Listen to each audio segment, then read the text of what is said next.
Salatullah, salamullah. Bismillahirrahmanirrahim. Assalamualaikum warahmatullahi wabarakatuh. Alhamdulillah wassalatu wassalamu ala rasulillah wa ala alihi wa sahbihi wa mawalah wa la hawla wa la quwata illa billahi wa ba'd. Kita lanjutkan kajian kita, masih membahas tafsir singkat dari surah Al-Baqarah, dan kita masuk pada ayat ke 172 dan seterusnya. A'udzubillahi minasyaitonirrajim. Bismillahirrahmanirrahim. Ya ayyuhalladzina amanu kulu min thayyibati ma razaqnakum washkuru lillahi in kuntum iyyahu ta'budun. Innama harrama 'alaikumul maitata wad-dama wa lahmal khinzir wa ma uhilla li ghairillah faman ittara ghaira bagin wala 'adin fala itsma 'alaihi innallaha ghafurur rahim. Wahai orang-orang yang beriman, makanlah dari rizki yang baik yang kami berikan kepadamu, dan bersyukurlah kepada Allah jika kamu hanya menyembah kepadanya. Sungguh Dia hanya mengharamkan atasmu bangkai, darah, daging babi dan daging hewan yang disembelih dengan menyebut selain daripada Allah. Tetapi barang siapa terpaksa memakannya bukan karena menginginkannya dan tidak pula melampaui batas padanya, maka tidak ada dosa baginya. Sungguh Allah Maha Pengampun lagi Maha Penyayang. Ma'asyiral muslimat yang dimuliakan Allah Subhanahu wa taala, dalam surah Al-Baqarah ayat 172 ini Allah Subhanahu wa taala memulai dengan panggilan ya ayyuhalladzina amanu, wahai orang-orang yang beriman.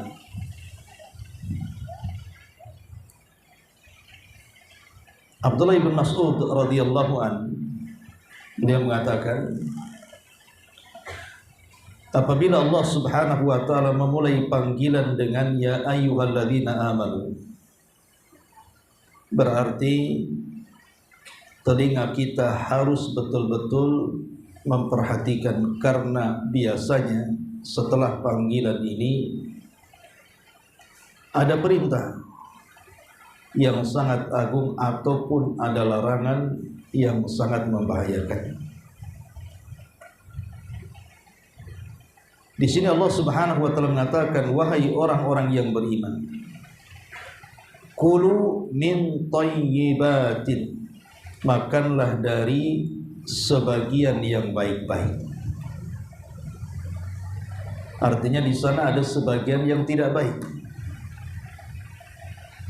Makanan yang baik ataupun yang tidak baik, dua-duanya rizki, tapi yang satu halal, yang satu haram.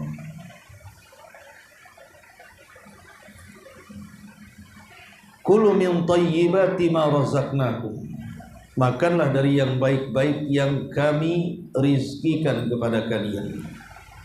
Artinya rizki itu datang dari Allah Subhanahu wa taala, maka mintalah kepada Allah Subhanahu wa taala rizki, jangan minta kepada yang lain. Washkuru lillah, maka karena Allah Subhanahu wa taala sudah baik kepada kita dengan banyak memberikan rizki kepada kita, maka kewajiban kita adalah bersyukur kepada Allah Subhanahu wa taala dengan meyakini bahwa nikmat itu datang dari Allah Subhanahu wa taala. Artinya menasabkan nikmat hanya kepada Allah itu bentuk syukur. Sebagaimana perkataan Sulaiman alaihi salam, hadza min fadli rabbi. Inilah karunia yang datang dari Allah. Karena orang yang menasabkan nikmat kepada selain Allah itu kekufuran.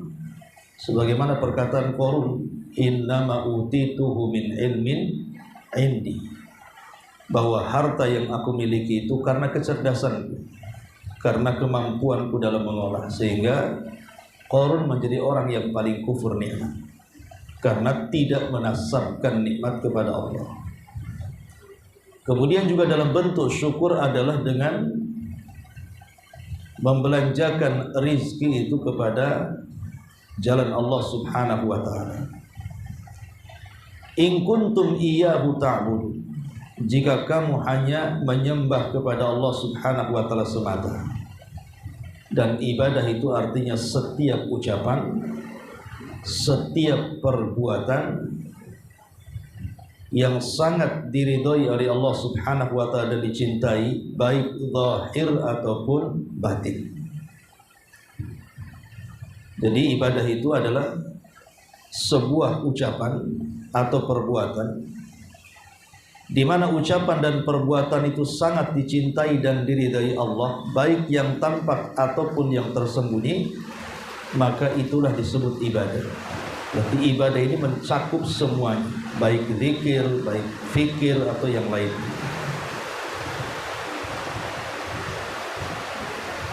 Kemudian kita maknai secara global dulu. Innama harrama 'alaikumul maitata. Sungguh dia hanya mengharamkan kepadamu al-maitah, bangkai. Kenapa bangkai diharamkan? Karena bangkai itu membahayakan. Karena darah yang ada dalam bangkai itu tidak keluar. Lain dengan orang yang menyembelih itu kan darahnya keluar. Tapi kalau bangkai itu darahnya tidak keluar, dia akan membeku di dalam bangkai tersebut, dan secara kesehatan itu tidak baik. Makanya Allah subhanahu wa ta'ala melarang tidak boleh memakan bangkai kecuali dua bangkai yang dibolehkan. Pertama ikan dan yang kedua belalang. Selain ini tidak dibolehkan. Kemudian wadama, dan juga darah. Darah tidak boleh dimakan. Yang ma'ruf di masyarakat, ada orang kalau nyembelih sapi ataupun kambing ditampung darahnya, maka itu sangat membahayakan kesehatan. Makanya dilarang wadam, kecuali darah yang sedikit, darah yang menempel pada daging, karena tidak bisa darah itu dibersihkan sebersih mungkin dalam daging. Mesti kalau kita menyembelih hewan, entah kambing, ayam atau yang semacamnya, mesti ada darah yang menempel di daging. Itu dimaafkan, tidak ada masalah. Tetapi maksudnya darah di sini adalah darah yang disendirikan, terpisah dari daging binatang yang kita sembelih, maka itu diharamkan. Walahmal khinzir, kemudian juga daging babi. Daging babi jelas karena banyak penyakit di dalam. Ya tentu maksudnya daging babi ini bukan dagingnya saja, tapi semuanya ya, yang berkaitan dengan babi, maka Islam sangat mengharamkan, tidak boleh memakan daging babi. Wa ma uhilla li ghairillah, dan apa-apa yang disembelih tidak menyebut nama Allah. Kalimat uhilla, uhilla itu artinya berteriak. Jadi saat menyembelih binatang, orang-orang jahiliyah itu suka berteriak, ini sembelihan si fulan, ini sembelihan untuk si fulan, ini sembelihan untuk si Allah, ini sembelihan untuk berhala ini, berhala itu. Itu artinya uhilla. Maka sembelihan yang diperuntukkan dengan cara kemudian seseorang berteriak ini sembelihan untuk si fulan atau si alan, maka tidak boleh. Seperti ini sembelihan untuk penguasa ini, penguasa itu. Itu disebut uhilla bi ghairillah. Tetapi ulama mengecualikan, kecuali kalau sembelihan itu untuk tamu. Jadi kita menyembelih ayam untuk tamu. Kenapa kamu sembelih ayam? Ada tamu. Ini kan seolah-olah sembelihan ini untuk tamu, bukan maksudnya untuk memuliakan tamu. Maka itu dibolehkan khusus untuk tamu. Tapi selain tamu tidak dibolehkan. Pamannya datang penguasa, datang presiden, datang menteri, kemudian disembelihkan binatang, kemudian dikatakan ini sembelihan untuk presiden, ini untuk menteri, ini untuk ini.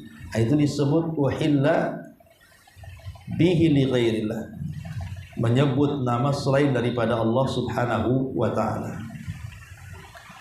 Faman ittara ghaira bagin wala 'adin fala itsma alaihi. Tetapi barang siapa yang terpaksa memakannya bukan karena keinginannya dan tidak pula melampaui batas, maka tidak mengapa memakannya dan tidak berdosa. Maknanya dalam kondisi darurat maka seseorang boleh memakan makanan yang diharamkan seperti bangkai, darah, daging babi atau sembelihan yang tidak menyebut nama Allah, tapi dengan 3 catatan. Boleh seseorang itu memakan dalam kondisi darurat, tetapi syaratnya 3.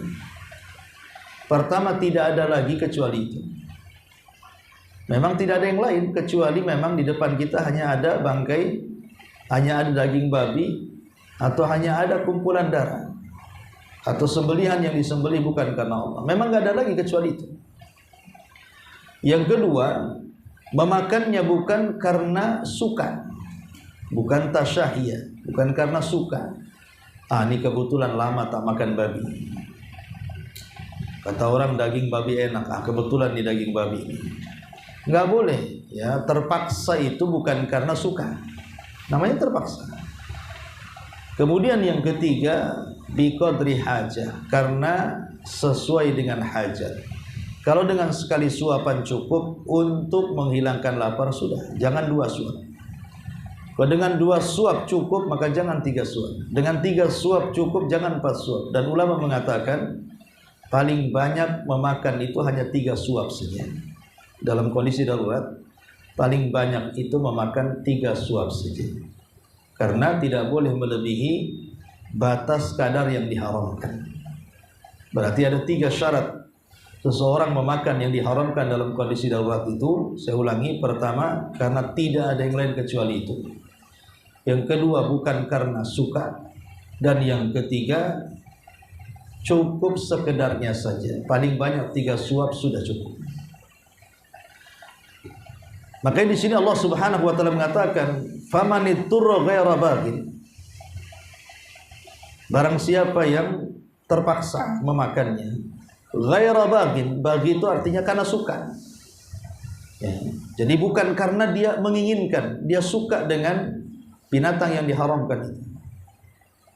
Wala adin, ad itu artinya tidak melampaui batas, artinya sekedarnya saja makan itu. Fala itsma alaihi, maka tidak ada dosa baginya. Asy-Syaikh Ibnu Utsaimin rahimahullahu taala mengatakan, pada dasarnya makanan-makanan yang diharamkan itu pasti membahayakan. Seperti daging babi, bangkai itu membahayakan. Tapi dalam kondisi darurat, maka bahaya itu akan diangkat. Bukan hanya diangkat bahayanya, dan juga dosanya pun akan diangkat. Jadi, kenapa demikian? Karena syariat membolehkan memakan dalam kondisi terpaksa. Maka dalam kondisi terpaksa syariat membolehkan, sehingga karena syariat yang membolehkan, yang tadinya berbahaya menjadi tidak bahaya, yang tadinya berdosa menjadi tidak berdosa. Kemudian Allah Subhanahu wa taala tutup ayatnya, innallaha ghafurur rahim. Sesungguhnya Allah Maha Pengampun lagi Maha Penyayang. Apa maksudnya Allah menutup dengan 2 nama Allah, Ghafur dan juga Rahim? Maksudnya begini, terkadang ketika kita ini dalam kondisi terpaksa memakan, harus memakan daging babi, harus meminum khamr, harus memakan bangkai. Terkadang kita tidak sebagaimana syarat-syarat yang ditentukan. Harusnya makan 3 suap, akhirnya karena masih lapar, jadi 4 suap juga, 5 suap juga kan. Yang tadinya tidak suka gitu kan, ketika makan kemudian merasa enak. Akhirnya merasa lapar, makan lagi. Jadi terkadang yang namanya manusia ini terkadang lupa dengan aturan-aturan itu. Tapi dalam kondisi terpaksa, kalau seandainya lupa lebih dari 3 suapan atau merasa lezat, maka fa innallaha ghafurur rahim. Allah zat yang maha pengampun lagi maha penyayang. Diampuni dosanya. Karena Allah sayang dalam kondisi darurat seperti itu. Gimana caranya coba? Kita menghitung makan makanan sesuai yang disyaratkan. Jadi kalau berlebihan di dalam memakan saat darurat dan bukan karena sengaja, maka Allah akan mengampuni dosa-dosanya dan Allah maha penyayang. Itulah makna secara global 2 ayat surah Al-Baqarah 172 dan 173. Baik, kita kupas dari segi yang luas. Di sini Allah Subhanahu wa taala merintahkan kita untuk memakan dari yang baik-baik. Di dalam ayat yang lain Allah Subhanahu wa taala mengatakan halalan thayyibah. Halal dan juga baik. Dalam mazhab Syafi'i, maksud baik di sini artinya yang lezat. Jadi selain daripada halal makanan itu, carilah makanan yang lezat supaya tidak dibuang. Karena ada makanannya halal tapi tidak enak, akhirnya tidak dimakan kan. Pamannya ibu COD ini tidak sesuai dengan pesanan, tidak sesuai dengan gambar yang ada di aplikasi. Gambarnya wah gitu ya, mentereng, ngejreng. Pas datang asin, naudzubillah. Akhirnya nggak dimakan kan, dibuang. Ya.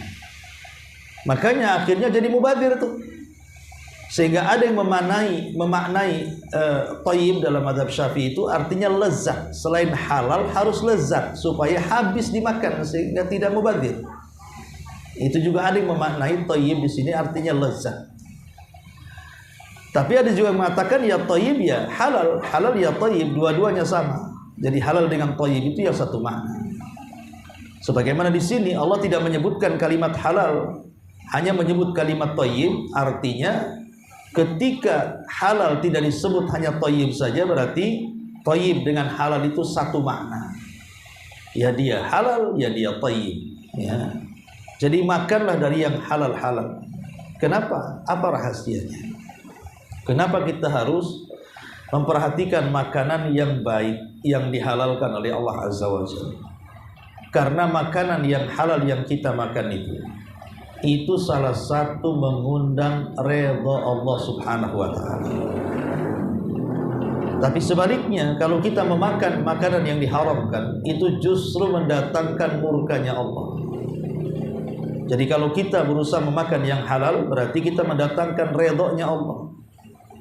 Sebagaimana Nabi SAW mengatakan, innallaha thayyibun la yaqbalu illa thayyiba. Allah itu baik, maha baik, dan tidak menerima kecuali yang baik-baik. Kemudian kata Nabi SAW, wa innallaha amaral mu'minin bima amara bihil mursalin. Dan Allah Subhanahu wa taala telah memerintahkan orang-orang yang beriman persis seperti perintah yang Allah berikan kepada para utusan. Di mana Allah Subhanahu wa taala berfirman, ya ayyuhar rusul kulu min thayyibati ya ayyuhar rusul kulu min thayyibati ma razaqnakum. Ya ayyuhar rusul kulu minat thayyibati wa'malu shalihan. Wahai para rasul, makanlah dari yang baik-baik dan beramalah dengan amal yang saleh. Dan Allah mengatakan, ya ayyuhalladzina amanu kulu min thayyibati ma razaqnakum. Wahai orang-orang yang beriman, makanlah dari yang baik-baik yang kami rizkikan kepada kalian. Artinya perintah memakan yang baik itu bukan hanya kepada kita kaum muslimin, bahkan juga kepada para rasul. Jadi perintah kepada para rasul sama dengan perintah kepada kita, disuruh memakan dari yang baik-baik. Kenapa demikian? Rasulullah SAW melanjutkan hadisnya.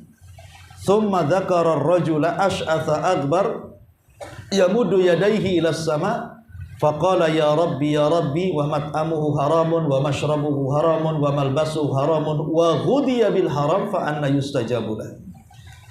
Kemudian Rasul menyebutkan seorang laki-laki yang datang dari safar, penuh dengan debu rambutnya dan compang-camping pakaiannya. Dan dia pun susah mengangkat kedua tangannya ke langit dan mengatakan, ya Rabb, kabulkan doa. Tapi Rasul mengatakan, bagaimana akan dikabulkan doanya sementara makanan yang ia makan haram, minuman yang ia minum haram, pakaian yang ia pakai dibeli dari yang haram, dan daging yang ada pada badannya ditumbuhkan dari benda-benda yang haram. Macam mana akan dikabulkan doanya? Dari sini kata para ulama, lihat bagaimana pengaruh orang yang memakan yang haram dan pengaruh orang yang memakan yang baik.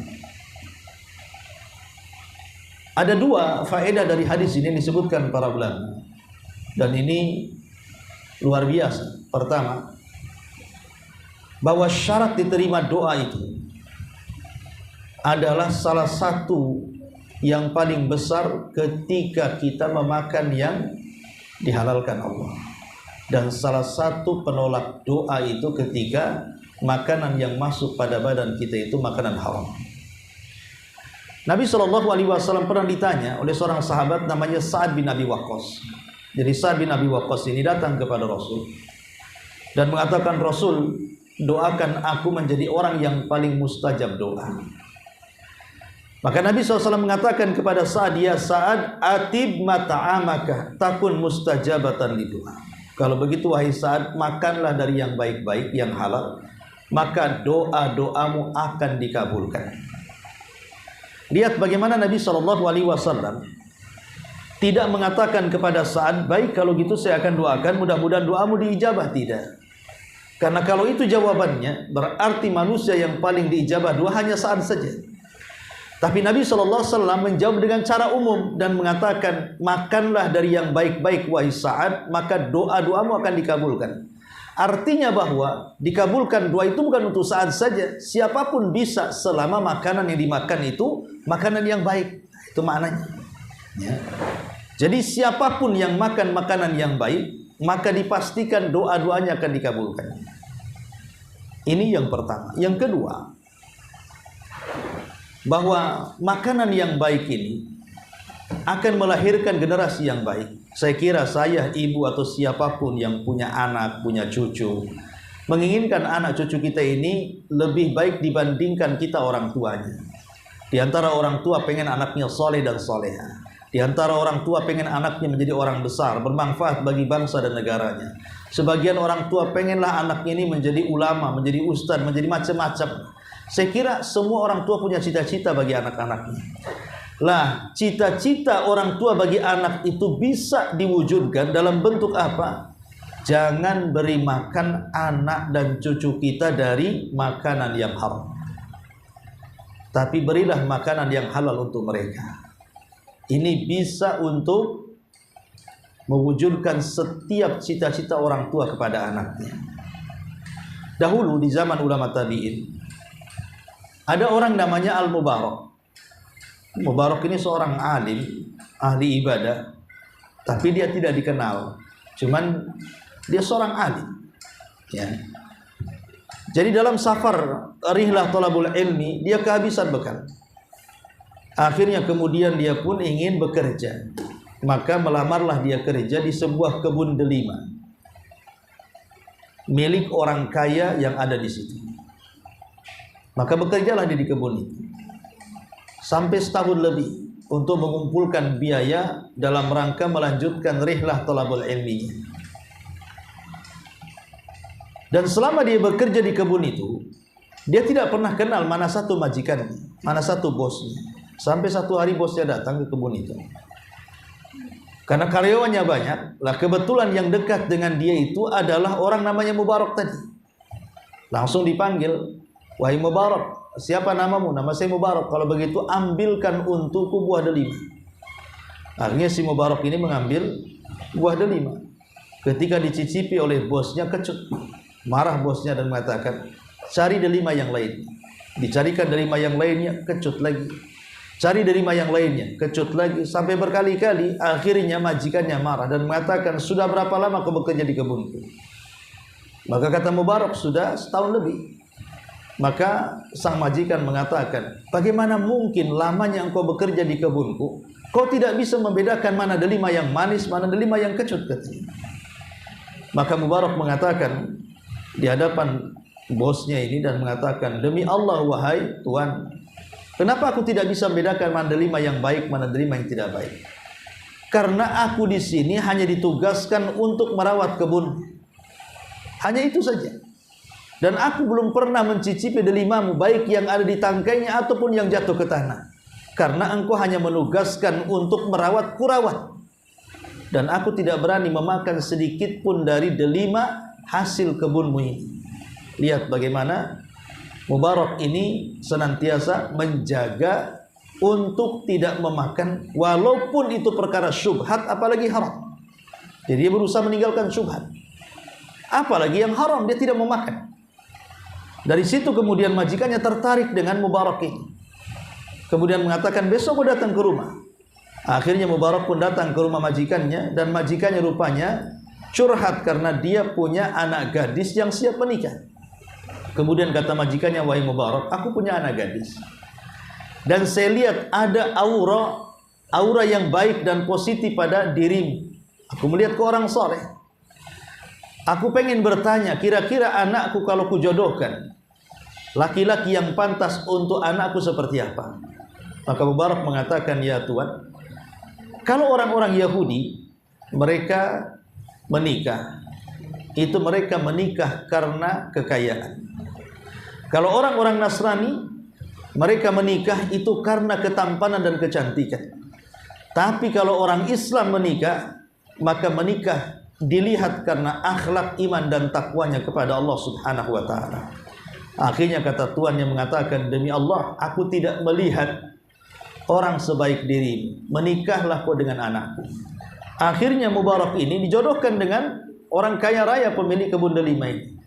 Menikahlah Mubarak dengan gadis pemilik kebun delima tadi. Setelah lama menikah, akhirnya Allah Subhanahu wa taala karuniakan keturunan yang luar biasa. Lahirlah seorang ulama dunia dari Mubarak ini. Siapa? Abdullah ibnu Mubarak. Siapa yang tidak kenal Abdullah ibn Mubarak? Ulama dunia. Selain kaya raya, dia seorang alim, satu dunia belajar kepada dia. Bahkan dengan kekayaannya dia bisa menggaji 500 ulama di zamannya. Salah satunya Fudail ibn Iyad. Itu kan ulama-ulama salaf, itu di atasnya imam madhab, ya. Jadi ulama mengatakan, lihat bagaimana Abdullah ibn Mubarak terlahir dari seorang Mubarak yang selama hidupnya dia tidak pernah memasukkan makanan-makanan syubhat ke dalam perutnya, apalah yang diharamkan Allah Subhanahu wa taala. Istimbatnya di sini bahwa salah satu bentuk kita ini mewujudkan cita-cita supaya turunan kita menjadi orang-orang baik, orang-orang sukses gitu ya. Maka jangan sampai memasukkan perkara haram ke dalam perut anak-anak dan cucu kita. Maka insya Allah cita-cita kita, pengen jadi apa anak kita? Pengen jadi dokter, pengen jadi pilot, pengen jadi ustadz, pengen jadi ulama, sebutkan. Ya, syaratnya satu, jangan masukkan benda haram ke mereka. Seperti kisah Mubarak di sini. Karena pengaruh makanan yang haram walaupun sedikit kepada anak-anak itu ada. Contoh namanya kisah Al-Imam Al-Juwaini. Imam Al-Juwaini ini dia guru daripada Imam Ghazali. Dan kepakarannya sangat luar biasa. Di zamannya kalau berdebat dengan Imam Juwaini tidak pernah dikalahkan. Makanya orang menyebutnya dengan Imam Haramaini. Imam Juwaini itu imam penjaga dua tanah haram. Tetapi masalahnya apabila dia berdebat, dia memang tidak dikalahkan dan tidak pernah terkalahkan kalau debat. Cuman terkadang sewaktu-waktu lidahnya kepeleset. Dengan kecakapan dia, orator dia, tapi terkadang-kadang kepeleset-peleset. Sehingga kemudian dia bercerita sebab terpelesetnya sebagian huruf atau sebagian kalimat apabila dia sedang berdebat. Dia mengatakan, dulu, kata Imam Juwaini, aku punya orang tua. Orang tuaku bersumpah dan bernadar untuk memiliki anak yang saleh dan mencetak menjadi ulama besar. Dengan cara apa? Melarang istrinya memakan makanan yang diberi oleh siapapun, baik itu tetangganya atau temannya. Pokoknya kalau ada makanan baik berupa hadiah, sedekah datang ke rumah, aku larang istriku memakan makanan itu, karena dikhawatirkan makanan yang diberi itu entah makanan dari hasil syubhat, hasil haram, pokoknya tidak mau. Karena memang ayahku pengen mencetak orang. Jadi diminta sama ibuku, sama istrinya, jangan makan kecuali hasil keringatku. Kalau tidak hasil keringatku, jangan dimakan. Dan istrinya nurut. Memang walaupun diberi makan oleh tetangga, nggak pernah dimakan. Karena dikhawatirkan nanti tidak jadi cita-citanya, gitu maksudnya. Akhirnya selama menikah hamilah, dan itu diriku, kata Imam Haramain Al-Imam Al-Juwaini. Setelah hamil kemudian melahirkan aku. Di waktu bayi aku menangis karena ibuku sedang sibuk di dapur. Tiba-tiba kemudian lewat jariyah, budak wanita yang sedang menyusui anaknya, melihat ada bayi menangis, khawatir jangan-jangan dia lapar, dia apa. Tiba-tiba budak ini mendekati bayi itu, kemudian disusukan langsung begitu saja tanpa izin yang punya. Ketika disusukan, datang ibunya marah-marah, dimaki-makinya jariyah itu. Langsung dilepasnya. Sejak itulah ibuku tidak pernah melepaskan aku sampai aku menjadi seperti ini. Lihat bagaimana menjadi ulama besar Imam Juwaini, karena memang dicetak oleh suaminya, oleh bapaknya kepada istrinya, tidak memasukkan, diharamkan kan. Masalahnya karena dia pernah meminum 1 sedot atau 2 sedot air susunya si budak wanita tadi, kata Imam Juwaini, itulah yang menjadikan kepleset-pleset lidahku, katanya. Ini kan salah satu contoh saja ya dari kisah para ulama, menunjukkan bahwa makanan yang baik-baik itu, makanan yang halal itu pengaruhnya luar biasa, membawa ridha dan keberkahan Allah Subhanahu wa taala. Nah, di sini Allah mengatakan, wahai orang-orang yang beriman, makanlah dari yang baik-baik yang kami rizkikan kepada kalian, dan bersyukurlah kepada Allah jika kalian memang hanya kepada Allah Subhanahu wa taala beribadah. Kemudian ayat yang ke-173-nya, Allah Subhanahu wa taala menyebutkan makanan-makanan yang diharamkan. Ingat bahwa Islam telah memberitahu kepada kita bahwa yang diharamkan itu tidak lebih banyak dibandingkan yang dihalalkan. Artinya makanan, minuman yang dihalalkan jauh lebih banyak dibandingkan yang diharamkan, dan ini karunia Allah. Allah Subhanahu wa taala menyebutkan di dalam surah Al-Maidah ayat 3, dan ini memperkuat surah Al-Baqarah ayat 173. Allah mengatakan, hurrimat alaikumul maitata waddama wa lahmal khinzir. Hurrimat alaikumul maitatu waddamu wa lahmul khinziri wa ma uhilla li ghairillah wal munkhaniqatu wal mauqudatu wal mutaraddiyatu wan natihatu wa ma akala sabu illa ma dakkaitum wa ma dhubiha 'ala nusuk wa antastaqsimu bil azlam dzalikum fiskun. Diharamkan bagimu memakan bangkai, memakan darah, memakan daging babi dan daging hewan yang disembelih bukan atas nama Allah. Kemudian Allah Subhanahu wa taala menambah, dan diharamkan juga binatang yang mati karena tercekik. Mungkin lehernya kena tali gitu ya, tercekik, atau memang dicekik, sengaja dicekik, atau memang tercekik tali kemudian mati, haram dimakan.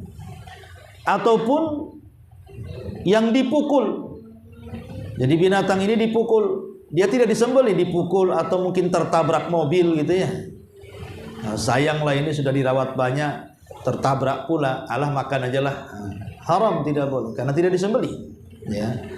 Ataupun yang jatuh dari ketinggian, kambing jatuh dari loteng gitu kan, mati sampai bawah, maka ini haram dimakan. Ataupun binatang yang ditanduk oleh kawannya, umpamanya kelahi satu kambing dengan kambing yang lainnya, mati gara-gara ditanduk, maka haram dimakan. Ataupun binatang yang diterkam, binatang buas, tidak boleh. Makanya kalau seseorang kemudian memanah gitu ya, ataupun melepas anjing. Kan kalau kita melepas anjing buruan, kemudian anjing itu mendapatkan buruan, kan halal dimakan kalau kita melepasnya dengan baca basmalah.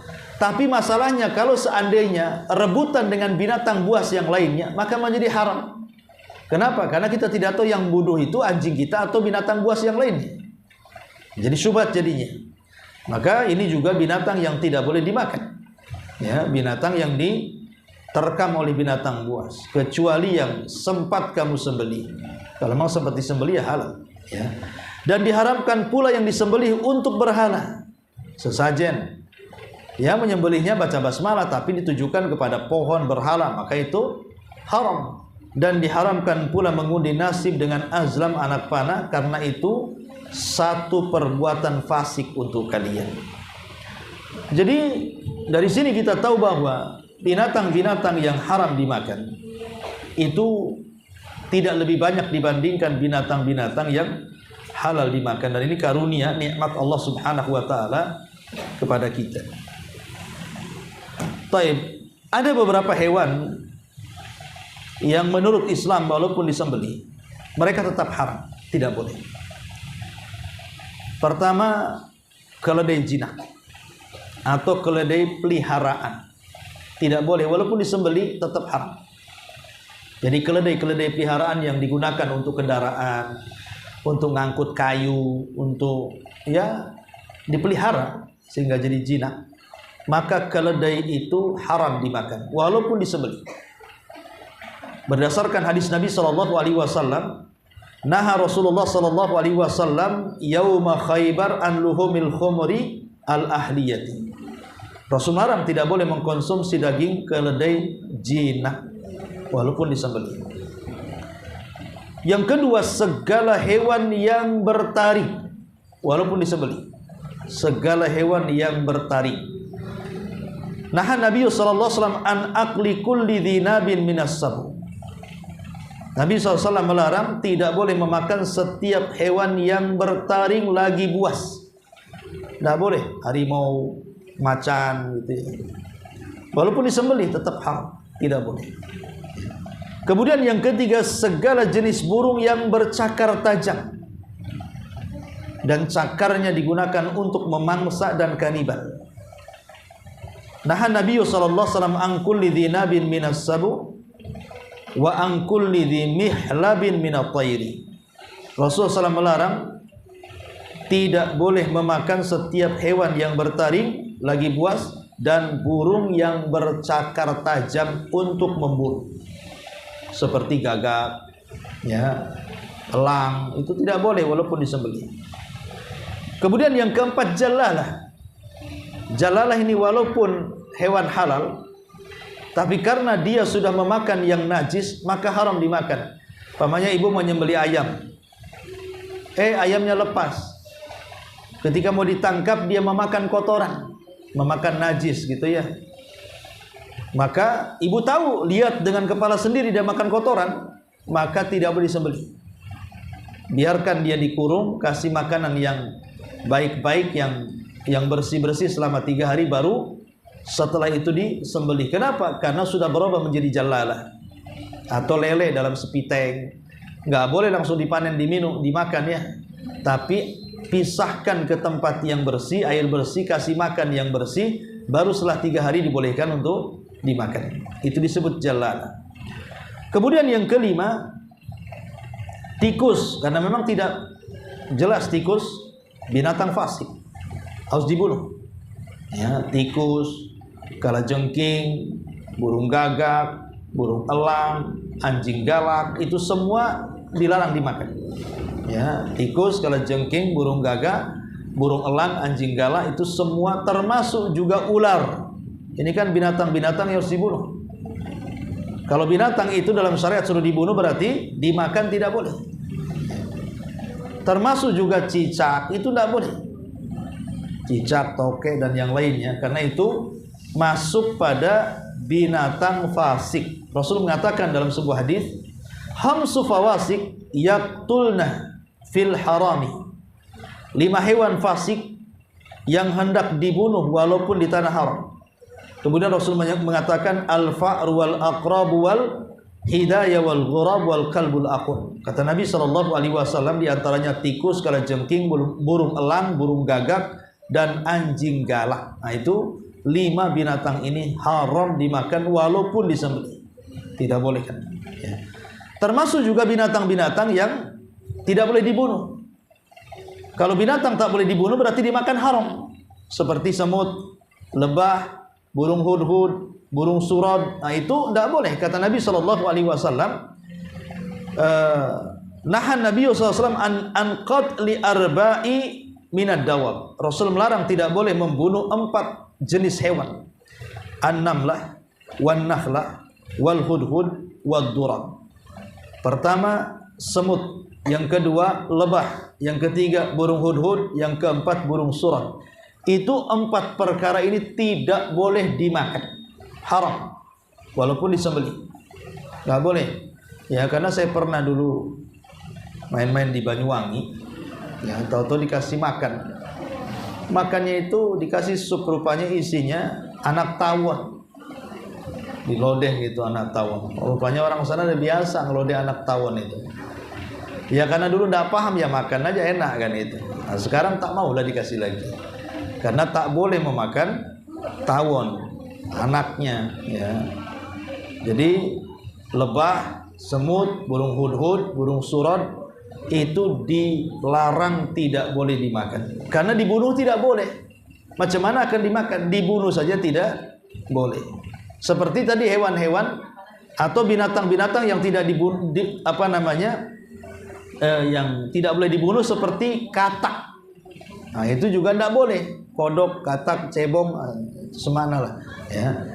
Maka Nabi SAW juga disebutkan dalam hadis Abu Abdurrahman bin Utsman radhiyallahu, dia berkata, seorang dokter bercerita tentang obat di hadapan Nabi SAW. Dia menyebutkan bahwa bahan obat itu dari katak. Lalu Nabi SAW melarang membunuh katak karena di situ ada obat. Ya, jadi ketika Rasul melarang membunuh katak berarti tidak boleh memakannya, kecuali kalau ibu makan katak masuk hidup keluar hidup nggak apa-apa. Ya. Tapi kalau masuk hidup keluar mati itu sama aja membunuh kan. Dan tidak bisa juga makan katak hidup keluar hidup, bagaimana caranya kan itu. Jadi tidak boleh juga makan katak, ini haram hukumnya, tidak boleh. Nah, ini diantara 16 hewan yang tidak boleh dimakan. Nah, di sini Allah Subhanahu wa taala mengatakan hurrimat alaikumud dam, diharamkan kepada kalian makan al-maitah, bangkai. Tadi saya sebutkan bahwa ada 2 bangkai yang boleh dimakan. Pertama, ikan. Maka semua jenis ikan sungai ataupun lautan halal dimakan kecuali kalau dia beracun. Jadi haramnya itu bukan karena ikannya, karena racunnya. Karena kan tidak semua makanan laut bisa dimakan, kecuali yang pandai mengolah saja. Ya, kalau dia pandai mengolah, membuang racunnya, ya halal gitu ya. Dan itu pendapat yang kuat bahwa semua binatang yang ada di laut, ingat di laut ya, maka halal dimakan. Bagaimana dengan buaya laut? Ya, kalau memang dia tidak pernah ke darat tidak apa-apa. Yang tidak boleh itu udah naik ke darat. Nah, itu jadi buaya darat.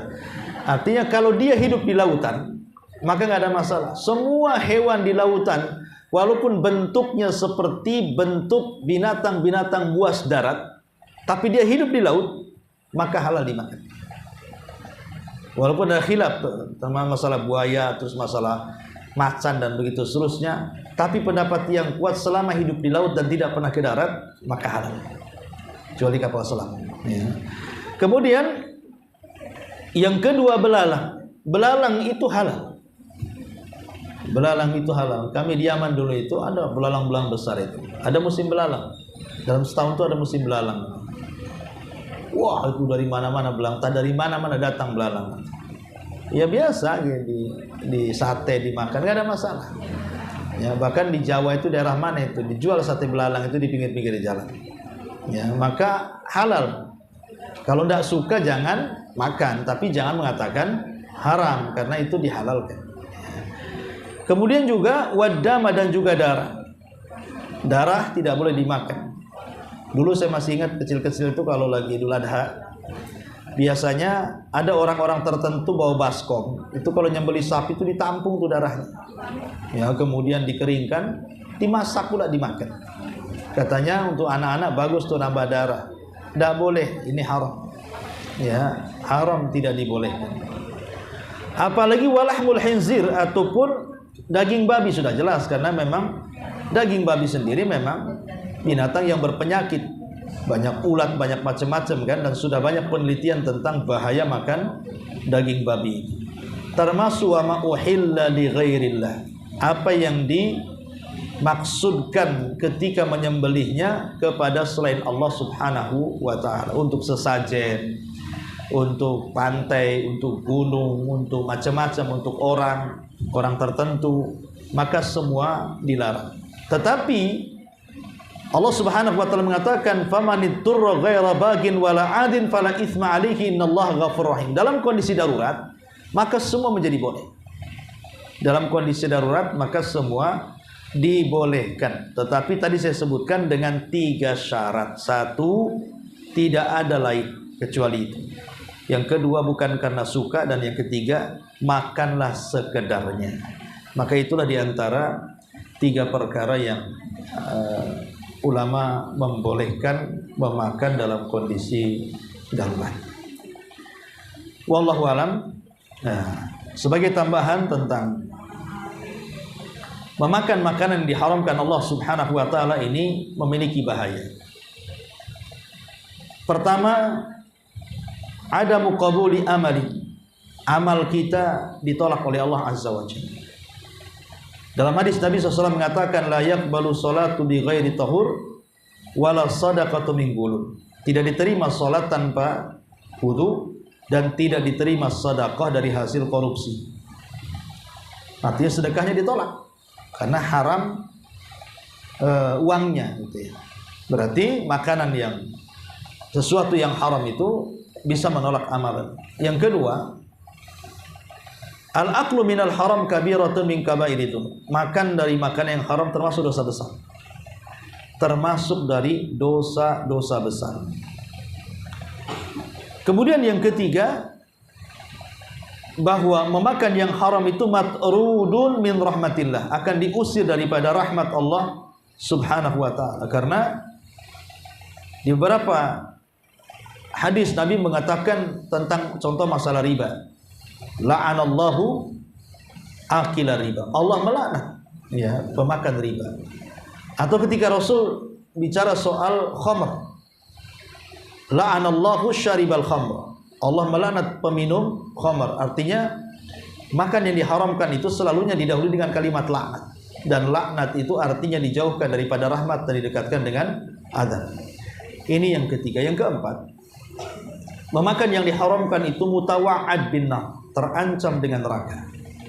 Nabi SAW mengatakan kullu lahmin nabatat min haram fan naru aulabi. Setiap daging yang tumbuh dari benda yang diharamkan, maka neraka tempatnya.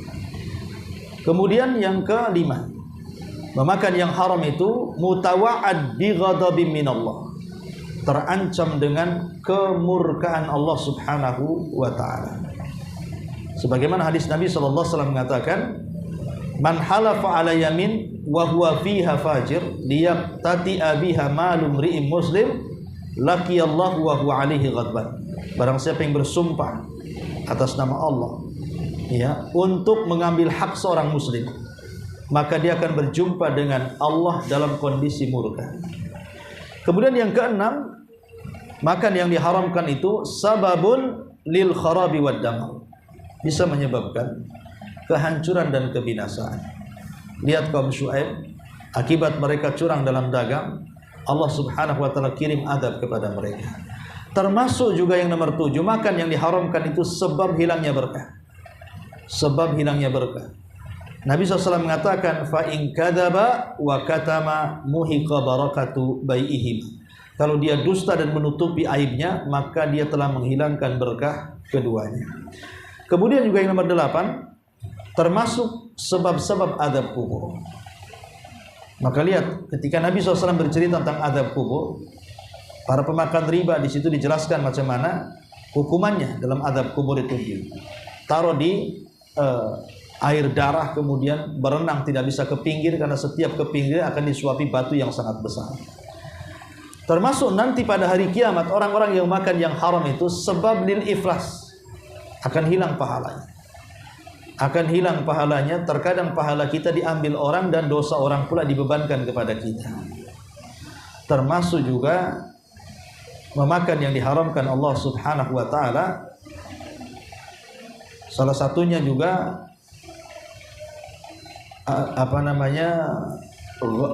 apa ini? Al-adzabul qabri sudah, al-adzabu fil akhirah bin nari, azab dengan akhirat dan terancam dengan neraka Allah Subhanahu wa taala. Dan ini juga sudah. Dan itulah diantara keterangan yang disebutkan oleh para ulama. Taib sampai di sini. Kita buat aja, silakan.